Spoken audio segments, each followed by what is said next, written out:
Hello, everyone, and welcome to Player Development Insider. I'm Paul Santrizos, and we have a very special guest today in the right alongside the arena of one of the most successful programs in NCAA hockey history, the University of Denver Pioneers. This is Nick Meldrum, the equipment manager for the University of Denver. How are you doing today, Nick? Great. How you doing, Paul? Fantastic. Thanks very much. And we have a real unique opportunity here today to find out what happens behind the scenes before a big game or any game here at Magnus Arena. As the equipment manager, Nick, what typically happens on a game day? How early do you arrive, first of all? Usually for a 7 o'clock game, I'm usually here by 7 in the morning. We will take in, the guys will go through pregame skate, and we'll get set up for that. After pregame skate, we'll start getting the locker room set up, usually by around 1:30, 2 o'clock in the afternoon. And once the locker room's set up, it's getting bench stuff ready and stuff like that. Kind of the calm before the storm is actually in the game because we have a little bit more downtime. We're not nearly as busy. Still don't really get to watch the game because you're looking for broken sticks, guys that are falling, stuff like different things like that. Then once the game's up, we're collecting jerseys, collecting laundry, getting it into the wash, and usually we're not out of here before 1 o'clock in the morning or so, and back for Saturday morning about 7:30. So fans, when you come to the game, just please be sure to remember all the kind of preparation that goes on in between the action, well before it and well after it. What kinds of emergency situations have you typically come up with during, before, or after a game? That's a pretty good question. That's one of the things that makes this job pretty fun because you never face the same thing twice. Whether it's a guy that steps on something on the ice and loses an edge, then we've got to sharpen a skate or try getting that edge repaired to get them through the period until we get back in the locker room and I can properly sharpen it here. Jerseys tearing, blood getting on the jerseys, that's a major one because for ref sees blood on the jersey, technically he's not supposed to be on the ice. The player's not supposed to be on the ice, so we'll try flushing the jersey on the bench or something like that with some sprays that we have. Things like that. Those are probably some of the more common ones. Pads breaking, shin pads cracking, we face it all. And how much replacement equipment do you have, say, for split pads or broken hockey sticks? Obviously, a lot of sticks in reserve if you need that. We have every guy at the beginning of the year gets 18 sticks ordered in, and usually we just order them in at will as the guys need them because these sticks keep getting lighter and lighter and more fragile. So the guys go through a lot of sticks. Padding wise, I usually have almost a full backup set for everyone just to make sure in case there's a situation that arises that we can get the player back out on the ice. Fantastic. And you mentioned a couple of really interesting scenarios.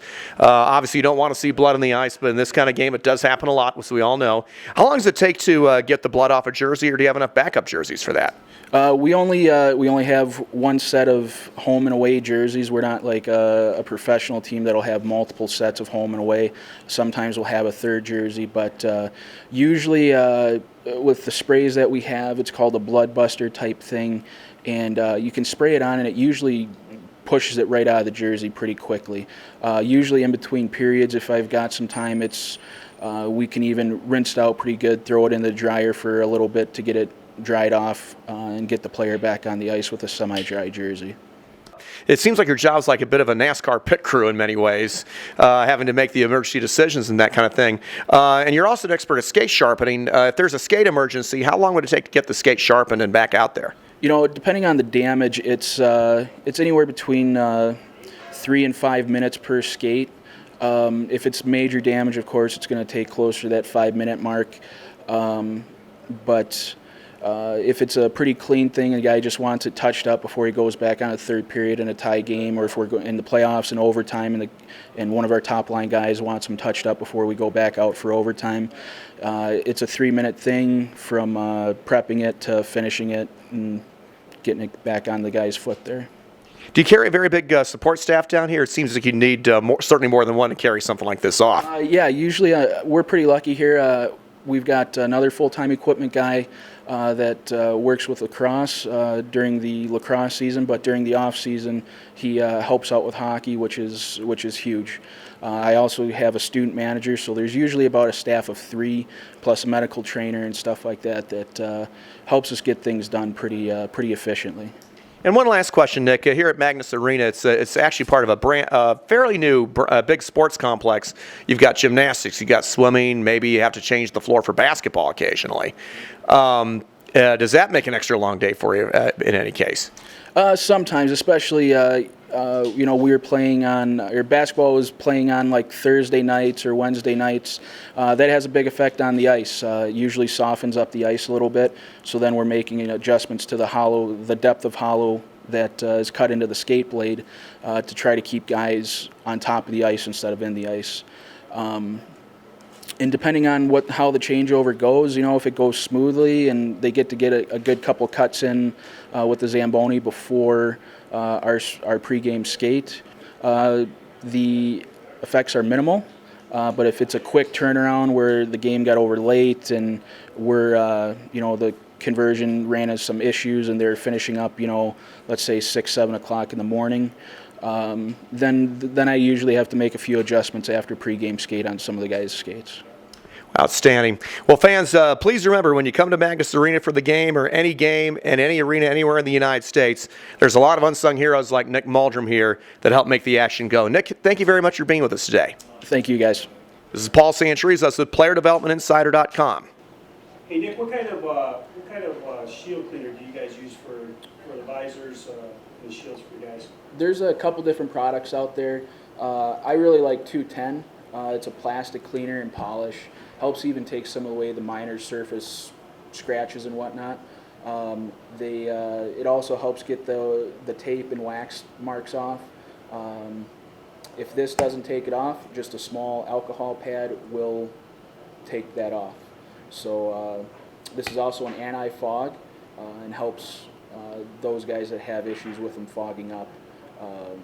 It fogs up less, if not completely stops it. I don't know where to get it locally or any places like that, but 2 places that I get it from are the Tri-C Club and Duffy's Tri-C and Force Supply. They are locker room supply companies. One's out of Michigan, one's out of Illinois. You can buy single cans of it, or you can buy it by the case in the big 14-ounce can or 7-ounce cans.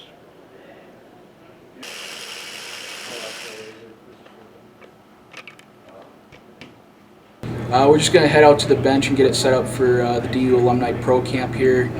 Usually we throw some tape and towels and water bottle stuff out there just in case something happens on the bench that the guys need a quick fix.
So what I have here, it's called an edge again here.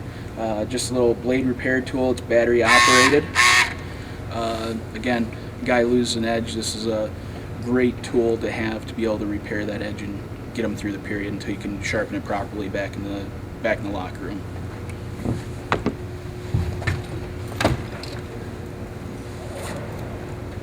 Again, some 210 again for cleaning visors.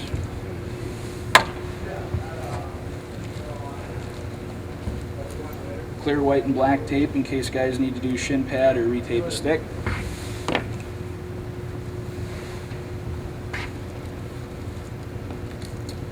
Some surfboard wax, better known as sex wax, for guys to put on their tape for to help lessen the snow buildup on their blades of their stick. And then some guys just prefer paraffin wax, just regular canning wax instead of the surfboard ski type wax. Some sweat towels here. I got some extra board markers in here for the coaches. Throw that behind here, and pretty much our bench is set.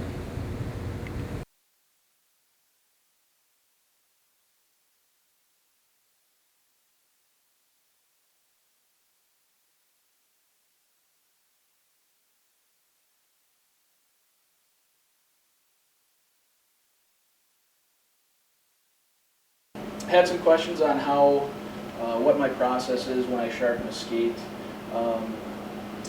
I use a process which is known in hockey as maximum edge.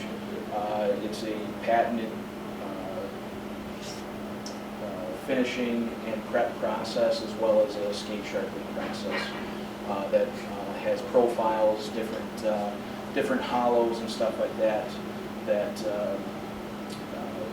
is tailored for each player. So I'm going to take this skate. It's actually one of Tyler Bozak's old skates here, one of our alums, and kind of run you through the process and explain what I do and what it does. Again, this gets done to every player's skate, every sharpening, so it's a little bit of a time-consuming process, but the players really feel the end product. So what I'll first do is use some of their glaze, a little bit on each side of the blade. 100 grit stone. Quick little stone there. Then I use it's a metal prep pad that like auto body shops use for scuffing paint and metal, getting it ready to paint. So I'll run it down both sides here. This is knocking down any imperfection on the sidewalls of the skate.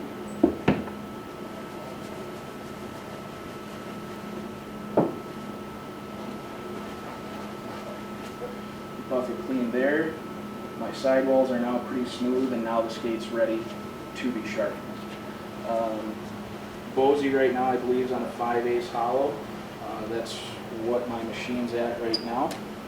I'll just mark the center of the blade here for my profile.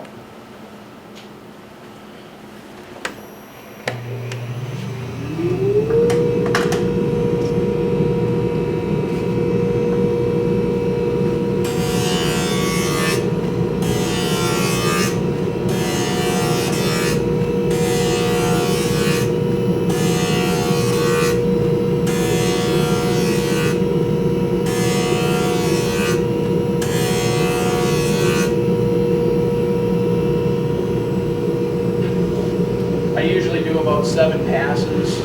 That's usually enough to remove any sort of minor damage that can occur during practices or whatever kind of skates. I'll use a little bit of soap here before and the stone here, knock that burr off real quick. Put a little soap on here for my finishing pass.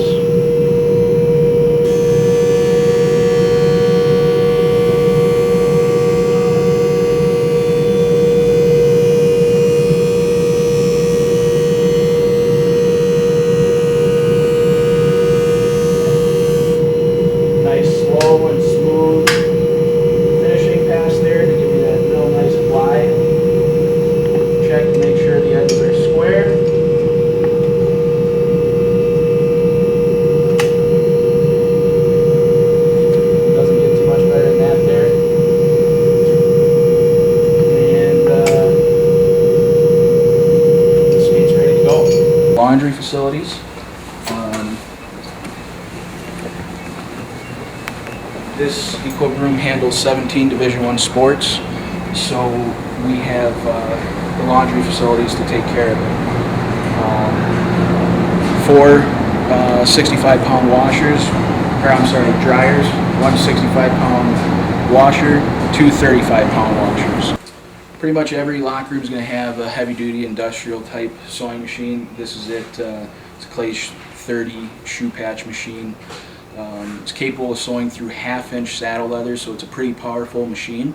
As you can see here, this is just a little test piece that we run to check tensions of the threads and stuff like that.